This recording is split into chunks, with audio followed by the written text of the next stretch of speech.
ভাই ভাই আমারা বাসা প্লিজ। কি? আমারা বাসা। তোরে ভাষামু? কিসে ভাষামু?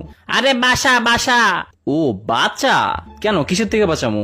আমার চাই থাক প্লিজ। তোর কেন থাকবো আমি? কি কস ভাই? আরে চাই থাক একটু। ভাই আমি তো থাকতে পারবো না, অন্য কাউরে খোঁজ। পাশে থাক। ও আচ্ছা, পাশে থাকমু। কি হয়েছে বল এবার। তারেককে পলাশ ধরা নিয়ে গেছে। তারিক রে পলাশ কেন ধরবে? ওরা তো বেস্ট ফ্রেন্ড।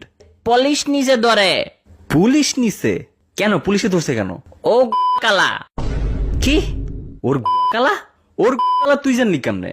আর পুলিশই বা জানলো কেমনে? আরে তারেক কালা। তো কালা হইতেই পারে, কি সমস্যা? আরে ভাই কালা। সব বাঙালিরই কালা, তাই বলে কি ধরে নিয়ে যাবে নাকি? আর তুই তারেক দেখতে গেলি কেন? আরে গুয়ানা গুয়া। ভাই তুই বাংলায় লেখ। আরে তারেক জুয়া খেলে। আবে হালা, ওইটা যে হবে জি না। এই ফরাদ, তুই টাকা দিচ্ছিস না কেন আমার? তারেকের কাছে আমার টাকা আনতা গাবো আমি। সামিরা তুই কি? তুই আমাকে বললি? কত বড় সাহস তোর! আমি বলছি তুই তুই তোর পাপ বের হ গ্রুপ থেকে।